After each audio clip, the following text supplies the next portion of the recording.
Nós tivemos o privilégio de conhecê-lo na Coreia, a primeira vez que nós fomos lá, fomos servidos por ele.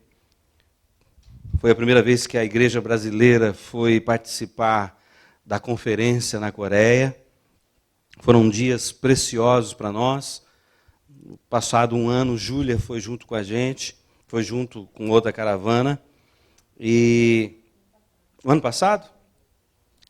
E graças a Deus foi abençoada e a Coreia nos marcou muito, um povo que ora muito. Pastor Yon tem uma mensagem pequena, ele prega no mínimo 3 horas. E detalhe, todos estão sentados no chão. E durante as 3 horas, ninguém sai para ir ao banheiro. 3 horas, ninguém sai para ir ao banheiro. Nós, infelizmente, a nossa cultura, chegamos na porta da igreja, o primeiro lugar que a gente vai é ao banheiro. Então nós aprendemos muito com esse povo. O pastor Eduardo foi bênção para nós. É bênção para nós. Se sinta em casa. E nós vamos, nesta noite, pregar a palavra do Senhor. Quero convidar você para abrir a sua Bíblia no livro de Números, no capítulo 11, a partir do verso 1. Hoje nós vamos falar sobre murmuração. Diga para o seu irmão, não murmure. Olha para ele e fala, não murmure. Seja grato. Não reclame. Agradeça. Dá uma salva de palmas para o Senhor que Ele merece. Verso 1 do capítulo número 11, livro de Números. Diz assim: aconteceu que o povo começou a queixar-se, a reclamar, a murmurar das suas dificuldades. Aos ouvidos de quem? Do Senhor. Quando ele os ouviu, a sua ira se acendeu-se, e o fogo da parte do Senhor queimou entre eles e consumiu algumas extremidades do acampamento. Então o povo clamou a Moisés, este chorou ao Senhor, e o fogo extinguiu-se. Por isso, aquele lugar foi chamado de Taberá, porque o fogo da parte do Senhor queimou entre eles. Verso 4. Um bando de estrangeiros que havia no meio deles encheu-se de alimento. Na minha versão está de gula. E até os próprios israelitas tornaram-se a queixar-se, a reclamar-se. E dizia, se tivéssemos carne para comer, nós nos lembramos dos peixes que comiam de graça no Egito. E também dos pepinos, das melancias, dos alhos porós, das cebolas e dos alhos. Mas agora perdemos o apetite. Nunca vemos nada ao não ser este maná. Agora vai lá para o Novo Testamento, no livro de 1 Coríntios, capítulo 10, verso 10 e 11.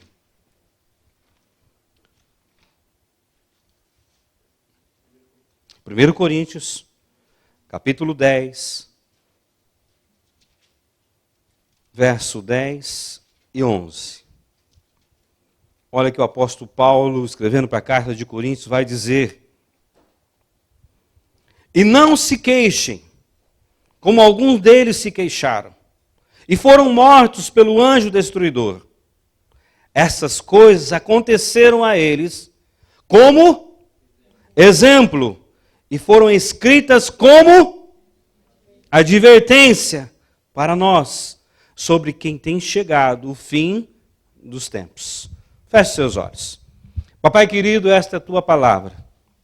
Nesta noite, fale, Senhor, a cada um de nós, de uma forma clara, objetiva, para que possamos entender e compreender, para que o nosso coração seja grato, para que o nosso coração, Senhor, seja alegre, para que o nosso coração, Senhor, seja temente ao teu nome, sabendo que todas as coisas provêm do Senhor, tudo é teu, fomos criados para o louvor da tua glória.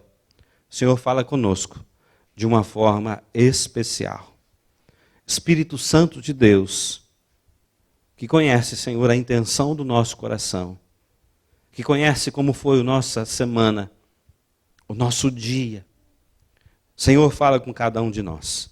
Que o teu nome seja glorificado e exaltado no nosso nome, para a glória de Deus Pai. Aleluia. Glória a Deus. Amém? O povo vive por mais de 430 anos no Egito.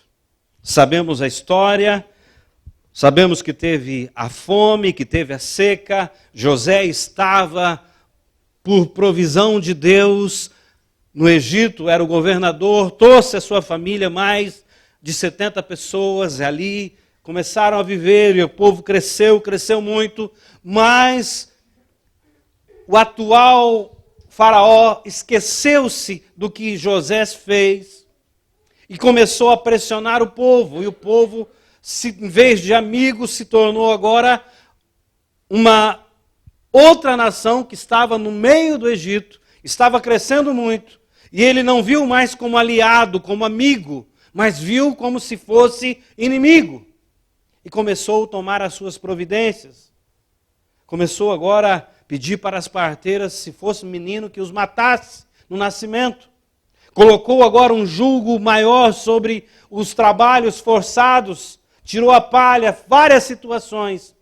E a Bíblia vai dizer que Deus ouviu o clamor do povo. O povo estava clamando, nos tira dessa escravidão, nos tira daqui. Deus ouviu o clamor do povo e mandou Moisés para tirá-los dali.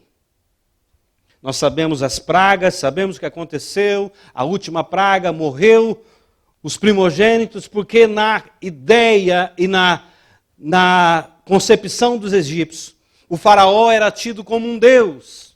Como um deus pode morrer? Naquela noite, o anjo da morte passou, onde não tinha o sangue, nos umbrais da porta. Em cada casa de um egípcio havia um luto, morte. Mas os hebreus comemoraram a Páscoa, mataram o cordeiro, passaram o sangue do cordeiro nos umbrais da porta. E quando o anjo destruidor passou por ali, viu o sangue, nada aconteceu. Saíram de lá. Deus os tirou com mão poderosa, abriu o mar vermelho e os levou para a terra prometida, conforme tinha falado a Abraão. Que ele levaria o seu povo para uma terra que manasse leite e mel. A promessa era de quem? A promessa era de quem? De Deus. Deus prometeu que levaria o povo para uma terra que manava leite e mel. Deus prometeu que ele os colocaria numa cidade que eles não tinham edificado, casas que eles não tinham construídos, eles comeriam de plantações que eles não tinham plantados. E Deus os levaria até essa terra prometida. O povo está agora caminhando no deserto.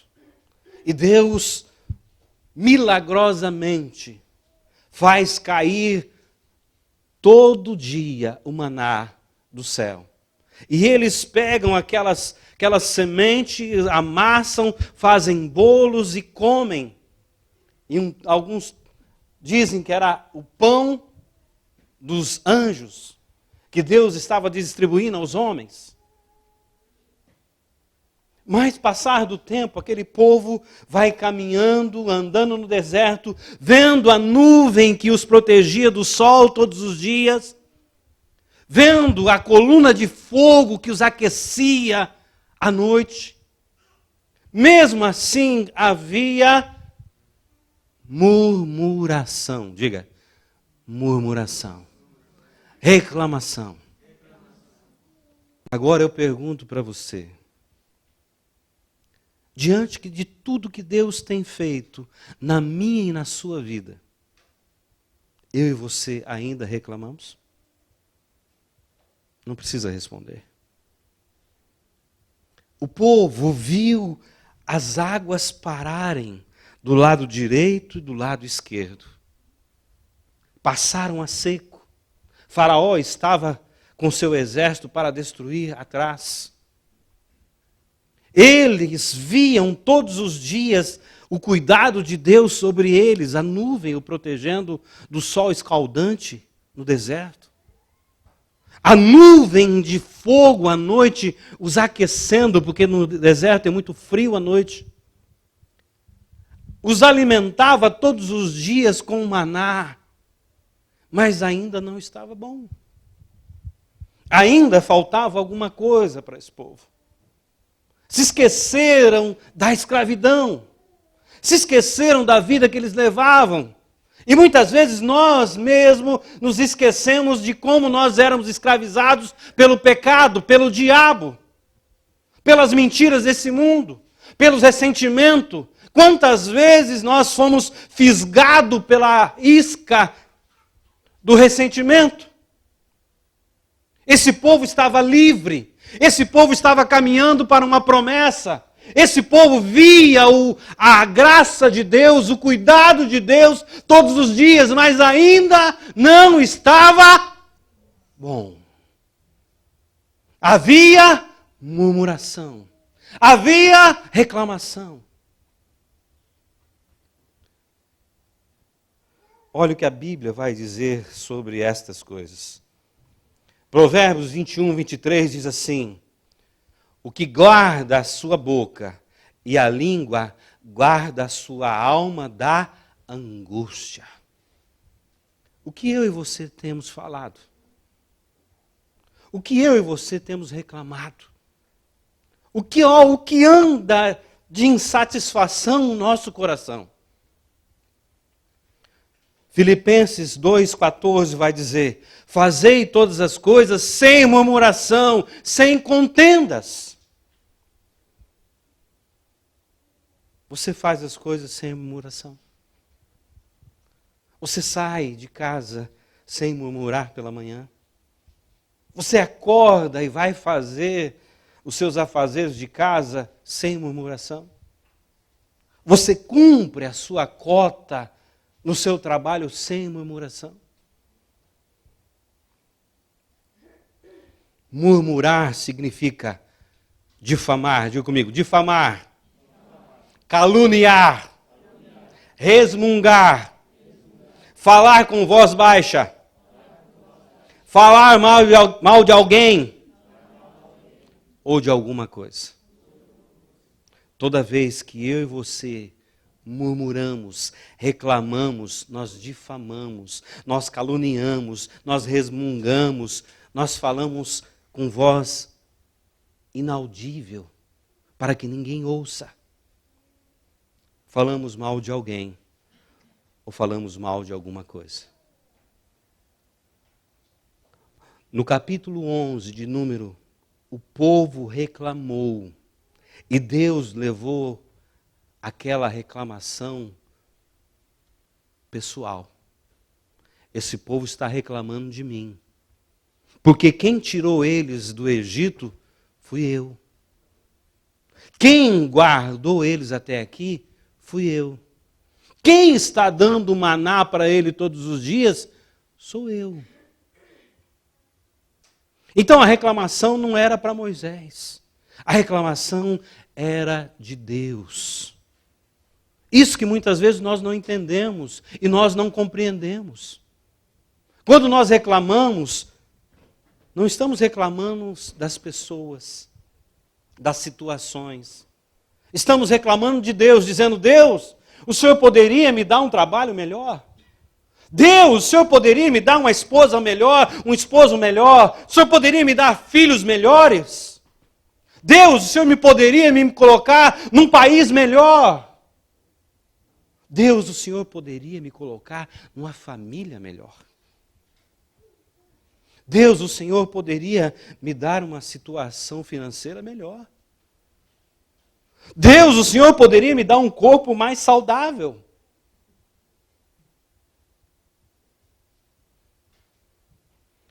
Reclamamos. No livro de Número, no capítulo 14, Moisés vai chamar todos os líderes, 12, um cabeça de cada tribo, e vai pedir para eles: olha, vai vigiar a terra, vai ver a terra que nós vamos possuir. Foram 12. E eles viram que a terra era boa, eles viram que a terra era produtiva, as uvas eram tão grandes, os cachos, que tinham que carregar em 2 pessoas o cacho de uva.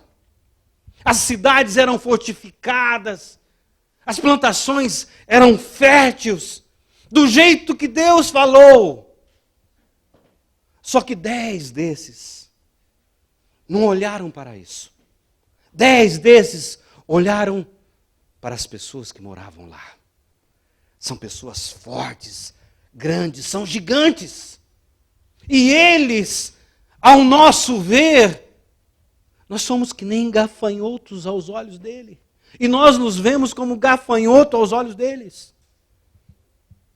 De quem é a promessa? De Deus. Quem os levaria para a terra prometida? Deus. Moisés só fez uma coisa: foi espiar a terra. Ver como nós vamos entrar. De que forma? Para que os líderes olhassem para a terra e dissessem: é do jeito que Deus falou, é da forma que Deus falou, oh aleluia, glória a Deus, nós não vamos ter que construir nada. Olha, os pomares já estão prontos, as plantações, nós vamos só desfrutar. 10 olharam para as dificuldades. 10 olharam para os gigantes. 10 olharam para os muros que eram altos, as muralhas eram altas. 2 somente tiveram os olhos de Deus, o coração de Deus, a fé na promessa de Deus. O povo, os líderes chegaram, o povo se reuniu, e aí veio o relatório. Os líderes que deveriam falar para o povo: é do jeito que Deus falou. Muito melhor do que eu e você imaginamos. Mas eles não. Eles colocaram insatisfação no coração do povo. Eles disseram: olha para o povo, nós não temos como conquistar aquela terra. O povo lá é muito preparado, muito bem armado, são fortes. Nós jamais vamos entrar naquela terra.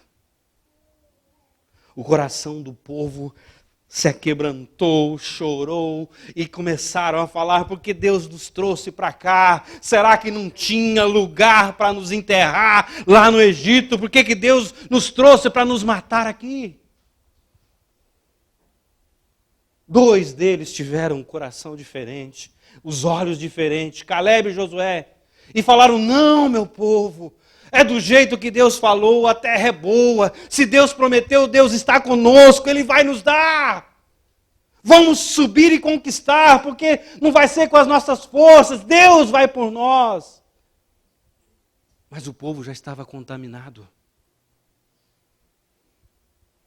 Lembra do ditado que tem? Uma laranja podre numa caixa, ela apodrece todas as outras. Agora você imagine 10 laranjas numa caixa. O povo todo desanimou. O povo todo reclamou. Aplicando para nós, diante das promessas de Deus e diante das dificuldades, o que eu e você olhamos primeiro? Diante da graça de Deus e do cuidado de Deus, quando surgem as dificuldades, o que eu dou valor primeiro? Eu sou como os 10 líderes, que vejo só a dificuldade, que vejo só as coisas ruins? Ou eu olho para Deus e falo para Deus, Deus, a situação está feia. São 30 contra 1. Mas eu sei que o Senhor está do meu lado. Eu sei que nós vamos vencer essa guerra. Eu sei que a luta vai ser acirrada. Eu sei que não vai ser mole. Mas eu não vou desistir. Eu não vou jogar a toalha. Eu não vou parar. Eu vou seguir. Eu vou confiar. Eu vou ter fé. Amém? Agora, muitas vezes entramos na luta com a toalha meia jogada. Já quase arrastando no tablado. Esperando que Deus nos dê força para vencer. Muitas vezes nós já entramos derrotados na guerra.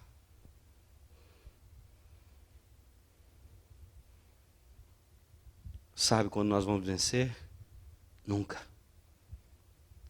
A Bíblia vai dizer que essa geração que foi contada nesse censo, de 20 anos para cima, alguns estudiosos dizem que há aproximadamente 485 quilômetros em linha reta do Egito até Canaã. Se eles andassem 12 quilômetros por dia, eles chegariam lá, devagarinho, pensando que eles passaram 3 vezes pelo Monte Sinai, aproximadamente 3 meses. Mas se não parassem em lugar nenhum, eles chegariam em 40 dias. Só que Deus atrasou essa promessa por 40 anos. Porque muitas vezes nós não recebemos da parte de Deus. Porque muitas vezes não desfrutamos o que Deus tem preparado para mim e para você. Porque a nossa incredulidade na promessa de Deus. Os nossos olhos não estão voltados para Deus e para as coisas de Deus. Estamos voltados para a dificuldade. Estamos firmados nos problemas. Olhamos para a nossa dor. Olhamos para os nossos conceitos. Esquecemos de olhar para cima. Para o autor da vida. Para o Todo-Poderoso, onipresente, onisciente, onipotente, que tem o controle de toda a humanidade. E aí, nós não recebemos da parte de Deus. E aí nós ministramos todos os domingos, ministramos cura, ministramos novo nascimento, ministramos obediência, ministramos fé, ministramos graça. Atravessamos aquela porta sem graça, sem fé. Atravessamos aquela porta sem obedecer a Deus. Porque não recebemos a palavra. Não cremos na palavra. Não experimentamos a palavra. A Bíblia diz para mim e para você, sem fé é impossível agradar a Deus. Se eu e você não crermos na palavra de Deus, se eu e você não andarmos na palavra de Deus, não vivermos a palavra de Deus, não vamos experimentar o que Deus tem para mim e para você. Amém?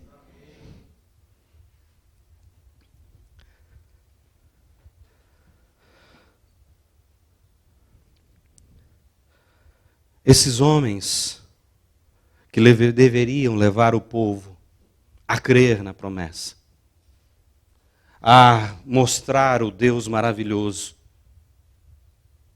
mostrar para o povo, meus irmãos, vocês não têm visto o que Deus tem feito na nossa vida? Vocês não têm visto o que Deus fez lá no Egito para nos tirar de lá? Vocês não têm visto o que Deus tem feito por nós todos os dias?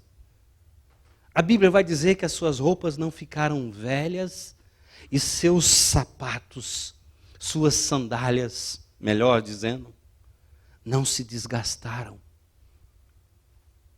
Não estou falando de 4 dias, 4 meses, 4 anos.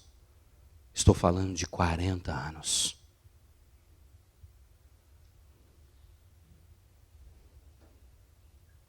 O que vai acontecer? Toda essa geração morre. Isso é o que acontece com a nossa vida. Quando nós não levamos Deus a sério, a sua palavra a sério, as suas promessas a sério, nós vamos morrendo espiritualmente. Vai acabando o fervor, o amor. Vamos perdendo a graça. Vamos perdendo a alegria de estar ouvindo uma palavra no domingo. Vamos perdendo a alegria de estar na célula, na comunhão com os irmãos. Vamos perdendo a alegria de meditar na palavra de Deus, de saber das promessas, da graça, da redenção que o Senhor preparou para nós. Esse povo que não creram, que não levaram aqueles que estavam sob a direção a crer na palavra de Deus, morreram todos de 20 anos para cima. Eu imagino Josué e Calebe olhando os outros líderes que estiveram junto, espiando a terra. Aí ouvi uma notícia. Lembra de fulano? Que esteve conosco lá na terra, espiando? Morreu a semana passada. Passado alguns anos, lembra de tal pessoa que esteve conosco? Estão fazendo o funeral dele hoje. E foram morrendo toda aquela geração. Toda aquela geração. Toda aquela geração morreu. A geração que não conhecia. A geração que não foi influenciada. Essa geração, liderada por Josué, essa conheceu a terra prometida. A pergunta que eu tenho para você nesta noite: qual das gerações você quer estar? A geração que não acredita? A geração que murmura? A geração que difama? A geração que calunia? A geração que não está grata, mas vai morrer espiritualmente com o passar dos anos? Ou a geração que possui a promessa? Quando Deus ministra o seu coração, você diz: é para mim. Eu entendi, Deus. Essa promessa é para mim. Eu tenho murmurado mesmo, Deus. Eu tenho reclamado mesmo. Eu me esqueci que um dia eu cheguei diante do Senhor e falei: Senhor, me dá uma esposa. E o Senhor me deu. E agora eu reclamo dela. Eu me esqueci, Deus, que um dia eu cheguei para o Senhor e pedi: Deus, me dá um trabalho. E o Senhor me deu. E eu reclamo do salário que eu ganho nesse trabalho, Senhor. Um dia, Senhor, eu pedi um filho, pedi uma filha, e o Senhor me deu. E hoje eu reclamo que ele, que ela, me dá muito trabalho, Deus.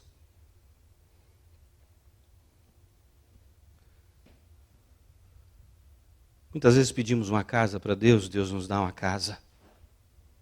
Aí nós reclamamos que essa casa é pequena, que está longe. Um mercado barato está muito longe dessa casa. Aí Deus nos dá uma casa maior. Aí nós reclamamos, para limpar essa casa é muito difícil. A insatisfação está presente no nosso coração. Será que eu e você estamos vivendo isso?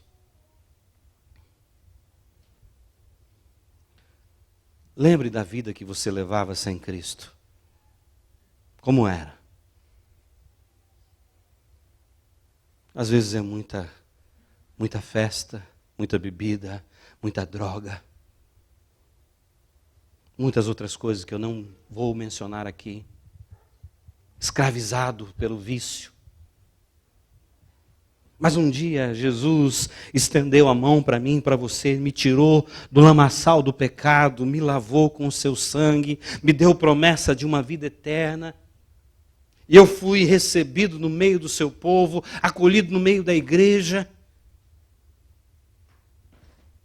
O que Ele espera de mim é um coração grato, uma vida santa, transparente, que ame a sua obra, que ame os irmãos, que ame fazer a obra do Senhor.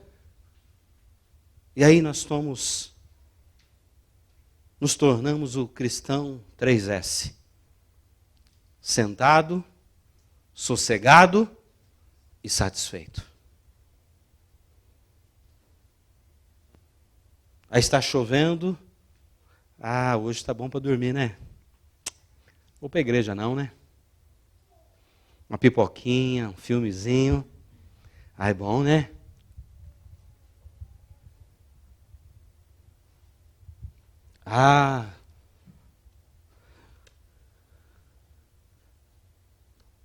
Tem que contribuir para a obra do Senhor. Não consigo nem pagar minhas contas. Como que eu vou ofertar e vou dizimar na casa do Senhor? Mas antes tinha dinheiro para festa. Tinha dinheiro para o cigarro, tinha dinheiro para a bebida. Hoje não tem. Esquece que o provedor é Deus. Esquece que o ouro e a prata vêm dele. A Bíblia diz para mim e para você: dai a César o que é de César. Dai a Deus o que é de Deus.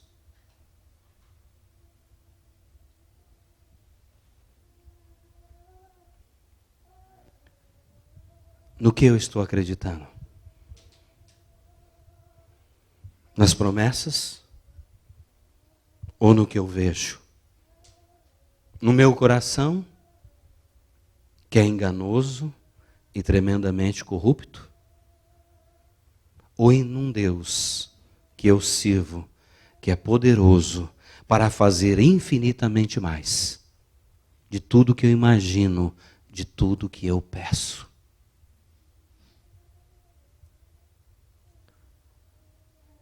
Esse povo estava reclamando do maná. Chegaram a dizer: esse pão vil. Quantos de nós não amaldiçoamos o nosso salário quando chega na nossa mão e nós abrimos o olerite? Isso não vai dar para nada. Nada. Não dá mesmo.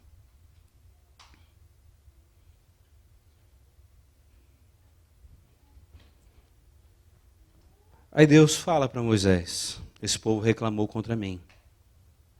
Reclamou do maná que eu estou dando para eles. Avisa para eles que eles vão comer carne. Não um dia, não uma semana, mas o mês inteiro. Moisés vai dizer: Senhor, estamos tão longe, mas eu vou dizer exatamente o que o Senhor falou para mim. E avisa o povo: vocês vão comer carne. Deus vai enviar carne.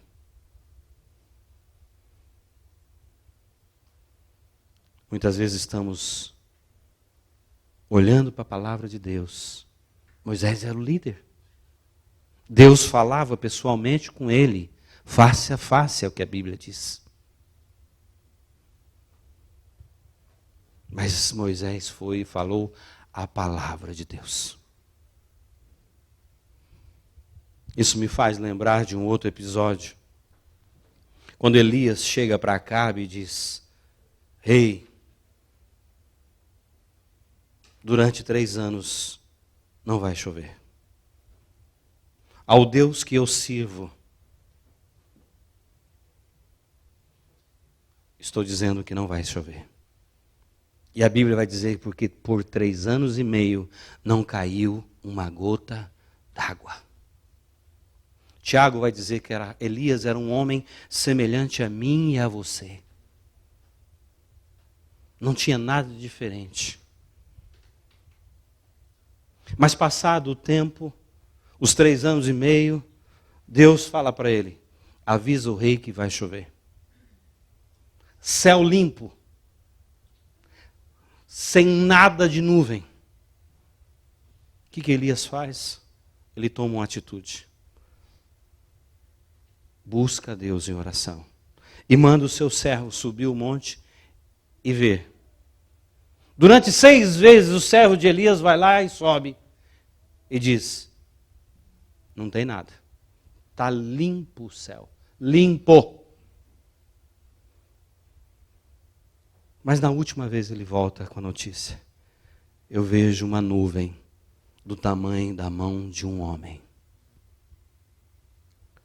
Você consegue imaginar a imensidão desse céu do Japão? Agora você imagina uma nuvem só, do tamanho de a mão de um homem. Elias manda um recado ao rei: rei, volta logo para o seu palácio, porque a chuva vai te pegar no meio do caminho.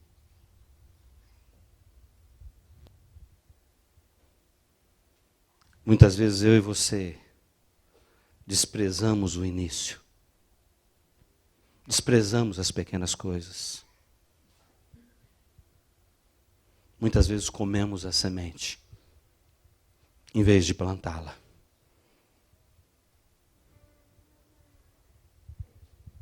E a chuva veio. E choveu muito. Aonde está a nossa fé?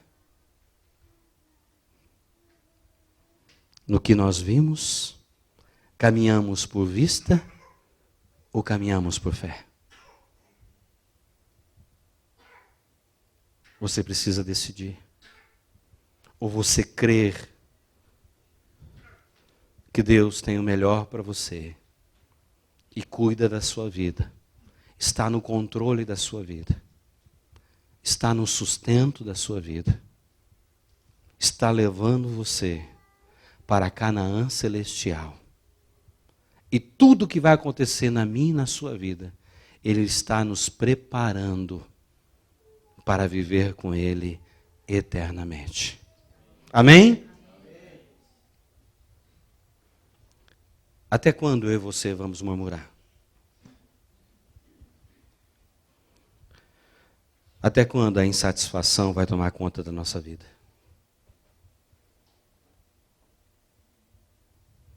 Até quando vamos deixar de olhar para as coisas de Deus? Até quando nós vamos pegar as promessas de Deus e o noticiário da TV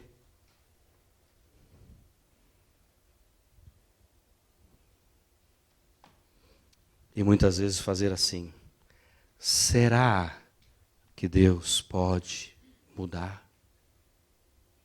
Será que Deus pode fazer?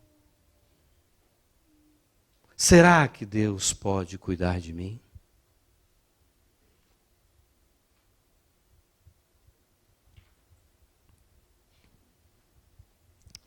Nesta noite, o desejo do meu coração é que você reflita em tudo que Deus tem feito na sua vida. Aonde você está?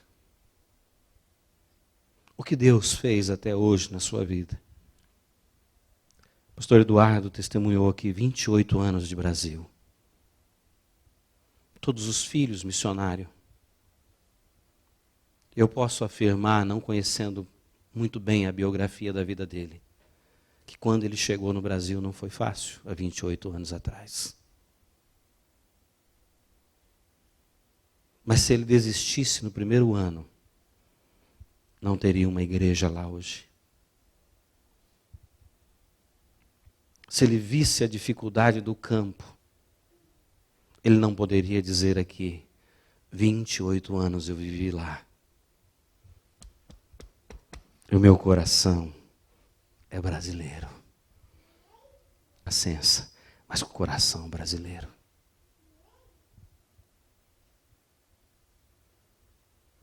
E eu tenho que dizer, vivo com os pés aqui na terra, mas os meus olhos lá no céu, na promessa de Deus, andando para a eternidade, olhando para o alvo e seguindo Jesus Cristo, porque essa é a minha promessa.